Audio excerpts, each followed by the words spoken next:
यहां प्रधानमंत्री जी ने कहा कि 25 करोड़ लोग जो हैं वो गरीबी की रेखा से बाहर आए हैं। तो मैं कह रहा हूं कि ये जो आंकड़े हैं, क्योंकि ये हमेशा क्या चाहते हैं कि ये हमेशा ही चाहते हैं कि हम जो है किसी भी तरीके से लोगों को जो है अपनी बातें करेंगे करेंगे करेंगे, किए हुआ कुछ नहीं, आज तक करते तो इनको थोड़ी ऐसी देखनी पड़ती नहीं। तो स्वर्णिम चतुर्वेदी जी, पंकज जी एक और सवाल पूछ रहे हैं कि आपका बजट का विजन नहीं था। बजट का विजन तो चंद्रबाबू नायडू और नीतीश कुमार के विजन पर आपने बजट को एलोकेट किया है। अरे देखिए मैडम, देखिए मुझे बताइए 48 लाख करोड़ का बजट है ना, और 48 लाख करोड़ के बजट के अंदर आप मुझे बताइए 2 स्टेट में क्या है आज जो चीजें हैं। मुझे बताइए कि ये कह रहे थे कि राजस्थान को क्या मिला। मैं कह रहा हूं राजस्थान में आपके टाइम पर जो है दिल्ली जाने के लिए सड़कों पर जो है 8 घंटे का रास्ता लगता था। आज मुझे बताइए कि दिल्ली आपको किस रास्ते से जाना है, पहली बात। दूसरा, आप मुझे बताइए, चाहे आप इससे चले जाइए, एयर से चले जाइए, चाहे आप जो है रोड से चले जाइए, चाहे आप ट्रेन से चले जाइए, हालत क्या थी आपके पास में। तो मैं कह रहा हूं आज आप देखिए ना कि कितनी चीजें हैं। सबसे बड़ी चीज है क्योंकि आपने हमेशा जो है उनके अंदर लगातार भ्रष्टाचार को बढ़ावा दिया। आज मैं कह रहा हूं कि आप जिन चीजों की बात कर रहे हैं, आज 11.11 लाख करोड़ का इंफ्रास्ट्रक्चर बजट है, कैपेक्स का। ठीक है, स्वर्णिम जी का एक सवाल था बेरोजगारी को लेकर। आप लोगों ने ये कहा है कि युवाओं को स्किल डेवलपमेंट देंगे, स्किल्ड करेंगे, लेकिन सवाल ये है कि सरकारी जो जॉब्स है वो देने का बात क्यों नहीं करती है सत्ता पक्ष। नहीं, देखिए सरकारी नौकरियां तो जितनी सरकारी नौकरी उसमें होंगी वो तो देंगे, उसमें तो कोई दिक्कत वाली बात ही नहीं, वो तो देनी है आपको। रोजाना देंगे। मुझे बताइए सरकारी नौकरी नहीं करनी क्या? मुझे बताइए आज, मुझे बताइए आज नहीं आज क्या आईएएस नौकरी सरकारी है या जो है प्राइवेट है, निकल रही है ना। वो तो जो है वो तो देखिए वो तो बेसिकली जो है हमेशा का जो कैलेंडर है वो तो रहेगा ही रहेगा। हमने कहा कैलेंडर जारी होगा। आप लोग सिर्फ प्राइवेट जॉब देने की बात, वो भी लगातार बढ़ रहे हैं। देखिए आप बताइए जी। अरे भाई, इलेक्शन से पहले आप मुझे बताइए, हर एक बार जो है हर एक महीने जो है रोजगार मेला लगा। प्रधानमंत्री ने जो है रोजगार दिए कि नहीं, परमानेंट रोजगार थे या प्राइवेट रोजगार थे। वो पीएसक्यू में जो काम कर रहा है उसको प्राइवेट मानेंगे, गवर्नमेंट मानेंगे। मतलब आप देखिए कुछ चीज को, पीएसक्यू में जो काम कर रहा है वो तो कह रहे हैं कि प्राइवेट हाथों में सब सौंप दिया, अपना पल्ला कम, अपना जवाब ना देना पड़े इसलिए प्राइवेट हाथों में सौंप दिया। चलिए स्वर्णिम जी, देखिए मैं थोड़ी सी जी मैं थोड़े से चीजें और बोल रहा था, वो वापस जवाब ले लेंगे। देखिए हमने बार बार कहा कि नेशनल जो न्यू पेंशन स्कीम है इसको लेकर के समस्या है। आज वित्त मंत्री जी ने खुद स्वीकार किया कि अब नेशनल न्यू पेंशन स्कीम है, इसको बेहतर करने के लिए हमारी कमेटी कर रही है, लेकिन क्या करेंगे वो बताने में असमर्थ हैं। लेकिन एक बात तय है, जो पिछले 10 साल से जिस चीज को लेकर के समस्या थी और हमने बात करी, हमने विपक्ष के नाते बात रखी थी, कुछ सुझाव भी होते हैं, कोई विरोध नहीं होता, वो आपको देखना चाहिए और आपको करना चाहिए। दूसरी बात, आपने सबसे बड़ी बात यह है कि एमएसएमई सेक्टर के लिए हमें सबसे पहले यह देखना होगा कि जिस तरह से आपने चीन से निर्यात जो हो रहा है, आयात हो रहा है, सॉरी, जो आयात हो रहा है उस पर निर्भरता आपकी बढ़ती जा रही है, उसको लेकर के आपको कोई पॉलिसी बनानी पड़ेगी। उसके जो है तब ये एमएसएमई सेक्टर ये फलेगा फूलेगा। सुनिए, देखिए लोन के बाद एमएसएमई तब चलेगी, उसका व्यापार तब चलेगा, उसका ट्रेड तब होगा जब आपके चीन से आने वाले माल के आप जो आयात है उसको रोक पाएंगे। एक चीज। दूसरी चीज, जो 55% हमारे लोगों को रोजगार देता है सेक्टर, वो है एग्रीकल्चर। एग्रीकल्चर सेक्टर के लिए आपने क्या किया? कुछ नहीं किया। आपने वहां पे कृषि को या कृषि में जो रत हैं लोग, किसान हैं, उनकी परचेज पावर बढ़ाने के लिए कुछ किया? क्या आपने उनकी जो कृषि की लागत है उसको घटाने के लिए कुछ किया? एमएसपी को आप कानून बनाते कि मिनिमम सपोर्ट प्राइस पर ही अब खरीदी जाएगी, वो आपने नहीं किया। आप किसी भी क्षेत्र में आप देख लीजिए, इंफ्रास्ट्रक्चर की बात करते हैं, पूरा इंफ्रास्ट्रक्चर जिसका प्रधानमंत्री जी ने क्या कहना चाहिए कि फीते काटे थे, उद्घाटन किया था, चाहे वो एयरपोर्ट हो, चाहे टनल हो, चाहे हाईवेज हो, सब तो बरसात में लीक कर रहे हैं साहब, बह गए, गड्ढे पड़ गए, धस गए, गिर गए। ये सब चीजें हमें देखने को मिली है। और हमें यह भी देखने को मिला कि जितना बड़ा इंफ्रास्ट्रक्चर जिस कंपनी का था उसका चंदा % की जो राशि है वो केंद्र सरकार द्वारा वहन की जाएगी। और टैक्स रिजिम के अंदर 7.75 लाख तक का टैक्स फ्री और फैमिली पेंशन पर 15,000 रुपए से बढ़ाकर 25,000 रुपए की राशि केंद्र सरकार से बजट में हुई है। इसके साथ ही माननीय अटल बिहारी वाजपेयी जी का प्रधानमंत्री ग्राम सड़क योजना का जो सपना था उसको भी इस सरकार के अंदर लिया है। हर बार की भांति भी प्रधानमंत्री ग्राम सड़क योजना के अंदर भी बहुत कुछ विशेष रूप से ग्रामीण क्षेत्रों को जो फेज वाइज हैं, जो मौसम के अनुकूल हैं, सड़कों के माध्यम से जोड़ा जाएगा। तो मैं राजस्थान प्रदेश की तरफ से माननीय प्रधानमंत्री जी का, केंद्र सरकार का धन्यवाद करता हूं, जिन्होंने ऐतिहासिक बजट दिया है। राजस्थान समेत पूरे भारतवर्ष में आने वाले समय में हम लोग इस बजट के माध्यम से विकसित भारत की कल्पना को साकार भी करेंगे, क्योंकि बजट आने वाले वर्ष के वित्तीय वर्ष सहित आने वाले 5 सालों के लिए होता है। इसलिए सरकार की मंशा ये है कि हम इस देश को आगे बढ़ाएं, इस देश को विकासशील से विकसित राष्ट्र बनाएं, जहां सबका साथ सबका विकास की बात हो और वर्ष 2027 तक हमारा देश तीसरी सबसे बड़ी आर्थिक महाशक्ति के रूप में बनकर खड़ा हो। ये माननीय प्रधानमंत्री मोदी का फोकस है और आज़ादी के अमृत काल में वर्ष 2047 के विजन को सामने रखते हुए देश को विकसित राष्ट्र बनाएंगे और सबके सपनों को साकार करने का काम करेंगे। तो आप अविनाश गहलोत को सुन रहे थे, बजट पर उन्होंने बातें रखी। अर्थशास्त्री डॉक्टर राजेश कोठारी हमारे साथ जुड़े हुए हैं। राजेश जी, आज का बजट रिलीफ बजट है या फिर ग्रोथ बजट है, कैसा लग रहा है? आज के बजट को समझने के लिए इसके पृष्ठभूमि को समझना जरूरी है। बिल्कुल। पिछले कुछ सालों से एक शब्द हमारे कान में बार बार आ रहा है या कहा जा रहा है या सुना जा रहा है या सुनाया जा रहा है कि जो कुछ भी है वो अमृत काल का बजट है। यानी अब जो बात कर रहे हैं वो आज की बात नहीं कर रहे हैं, आज से करीब 2047 यानी करीब 23 साल आगे की हम लोग बात करने की कोशिश करते हैं। दूसरी बात, इस बजट को जब मैं देखता हूं, मैं एक आम व्यक्ति हूं और आम व्यक्ति का कंसर्न, इमीडिएट कंसर्न क्या होता है कि भैया जो मेरी आमदनी है, जो मेरी बचत है, जो मेरा खर्चा है, उसमें एक बैलेंस मेरा बराबर बना रहे। बिल्कुल। तो ये जो बजट मैं रीड करता हूं, इस बजट में एक आम व्यक्ति को सेविंग के लिए, इन्वेस्टमेंट के लिए कोई प्रोत्साहन नहीं दे। उदाहरण के लिए मैं अगर मेडिक्लेम लेना चाहता हूं, उसकी छूट नहीं है इसके अंदर। उदाहरण के लिए मैं भविष्य के लिए म्यूचुअल फंड में इन्वेस्ट करना चाहता हूं, वो छूट इसके लिए नहीं है मेरे पास में। यानी ऐसा कुछ प्रोविजन इसके अंदर नहीं है कि जो मेरे को छूट दे सके।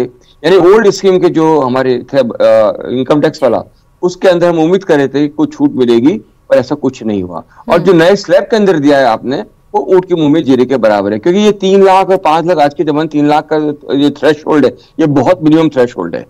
एक अच्छा पढ़ा लिखा व्यक्ति जब जाता है वो 15-16 लाख के पर एनम के ऊपर जाता है, यानी वो सीधे ही 30 लाख के ब्रैकेट, 30% के ब्रैकेट में आ रहा है।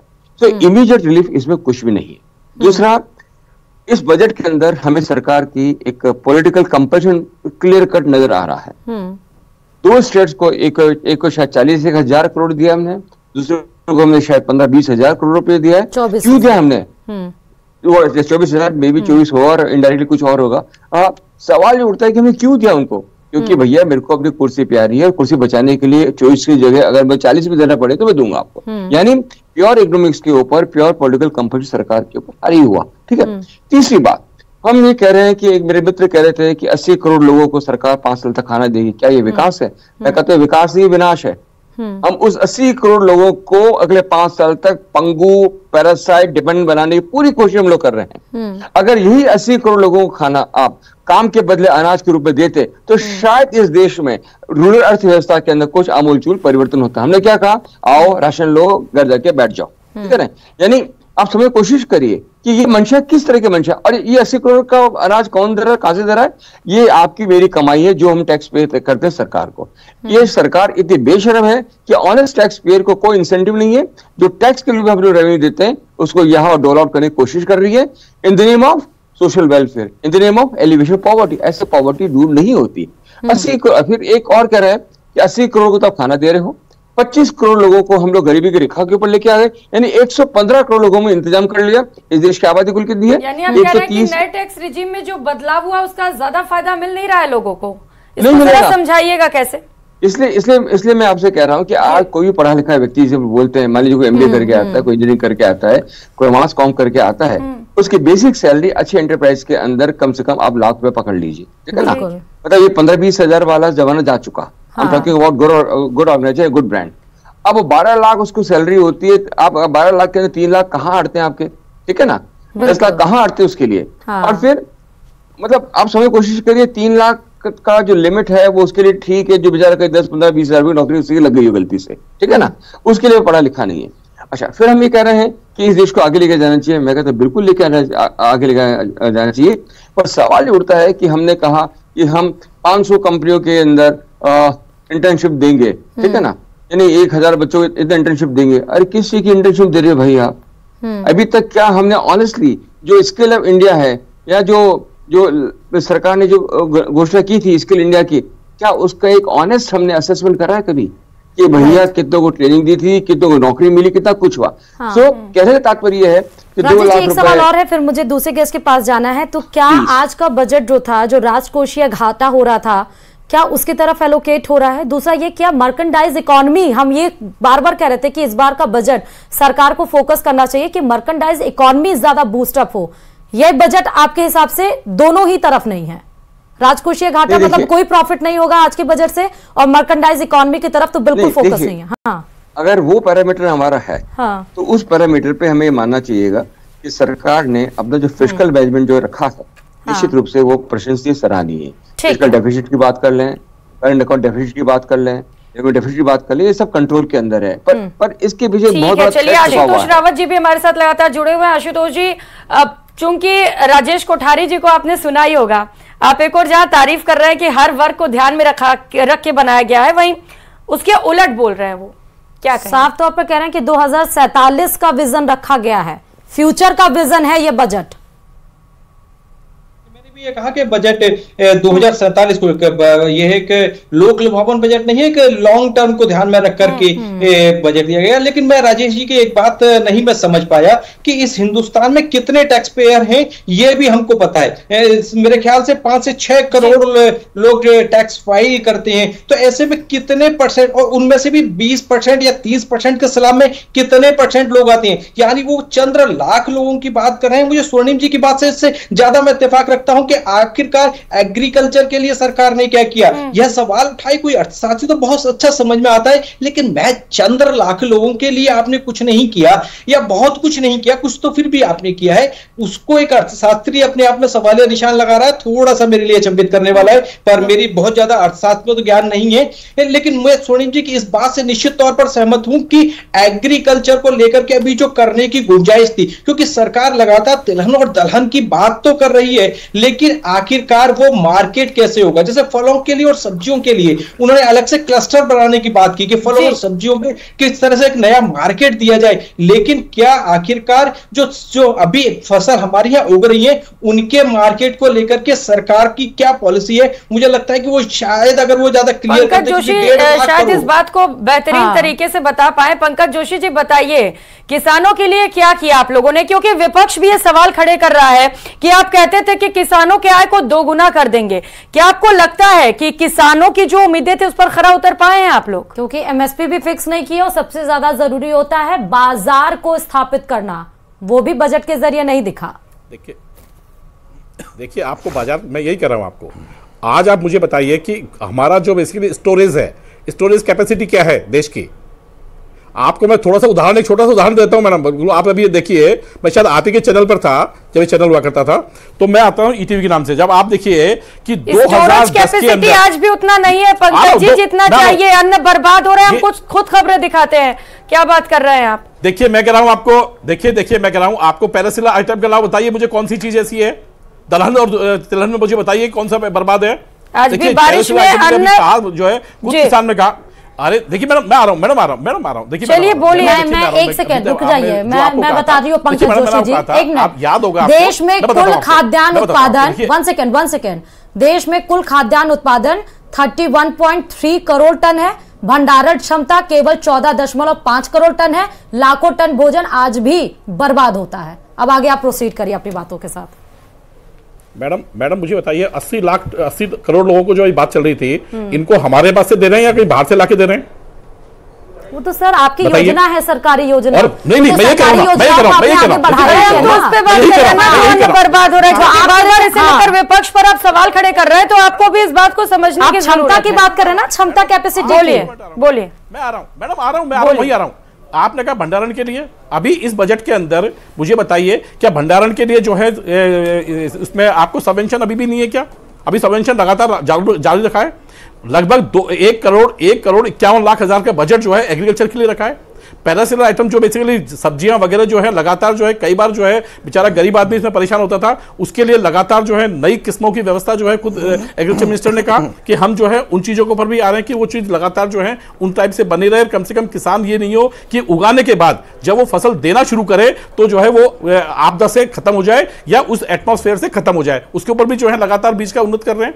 तो मैं ये कह रहा हूं कि जो चीजें आप बात कर रही हैं डेफिनेटली उन पर जो है लगातार काम किया जा रहा है। और जो बात आपने कही, आपने जो कहा ना कि भाई इन चीजों के लिए देखिए सबसे बड़ी जो चीज थी कि आज की उसके अंदर मैंने आपको इसलिए उदाहरण दे रहा था कि 2010 के अंदर जब है हमारे यहाँ जो है मटर की जो है चने की दाल की जगह मटर की दाल यूज की गई और बाकी दालें भी जो है 200-250 रुपए किलो थी, तो यहाँ के एग्रीकल्चर मिनिस्टर ने कहा था, मैं उसमें था, उन्होंने कहा था कि हमने 5,000 मैट्रिक टन का ऑर्डर दिया है 6 महीने के लिए। 5,000 मैट्रिक टन का ऑर्डर कितने लोगों के लिए? 5 करोड़ की उस टाइम 8 करोड़ अब है, 5 करोड़ जो है आबादी हुआ करती थी, प्रति व्यक्ति कितनी आएगी आप निकाल लीजिए। मैं कह रहा हूं तो ये जो चीजें है ना, आज हालात ये हैं कि आपको लगातार यदि कहीं से भी देश के किसी भी जगह से ये जो इतना इंफ्रास्ट्रक्चर है, मैं कह रहा हूं ना कि 11.11 लाख करोड़ का जो इंफ्रास्ट्रक्चर है वो केवल जो है किसी आने जाने व्यक्ति के लिए नहीं, ये सबसे बड़ा इंफ्रास्ट्रक्चर जो है ये फ्रेट कॉरिडोर जो बन रहा है ये इसी चीज के लिए बन रहा है कि कम से कम उन लोगों की जो चीजें हैं वो जहां उपयोग है वहां तक पहुंच सके।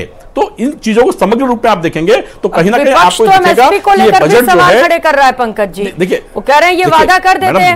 विपक्ष का काम क्या है? देखिए विपक्ष का क्या काम था, देखिए मुझे बताइए विपक्ष का काम क्या था, क्योंकि विपक्ष ने तो कभी अभी मुझे बताइए ना, मैंने कहा ना आपको कि जो व्यक्ति केवल कुछ जो अनाज खत्म हुआ था उस अनाज को देने में जो है इनके कृषि मंत्री जो थे उन्होंने मना कर दिया, मतलब सुप्रीम कोर्ट के ऑर्डर को मना कर दिया।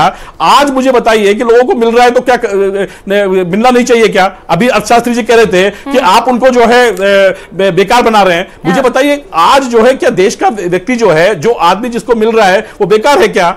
आज लगातार वो काम कर रहा है और इसी कारण बातों को नहीं एक मिनट 1 सेकंड पंकज जी, बातों को डिकोड मत करिए। उन्होंने कहा स्पाइनलेस बना रहे हैं, बेकार नहीं। और अगर आप फ्री बीज देंगे, किसी को बैठे बैठाए हाथ में पैसा मिलेगा तो वो काम करने के लिए उतना इच्छुक नहीं होगा। लेकिन अगर उसको पता होगा कि अगर वो काम नहीं करेगा, घर में पैसा नहीं आएगा, तो उसकी रोजी रोटी कैसे चलेगी? तो अपंग बनाने की बात कही गई थी, बेकार की नहीं। दोनों में बहुत अंतर है पंकज जी। नहीं 2 मिनट उन्होंने जो बात कही, जो आज की डेट की जो लिमिट है वो प्रति माह 64,584 रुपए आती है। यदि 64,584 रुपए यदि किसी व्यक्ति की इनकम है तो 1% टैक्स नहीं है जो उन्होंने बात की है ना।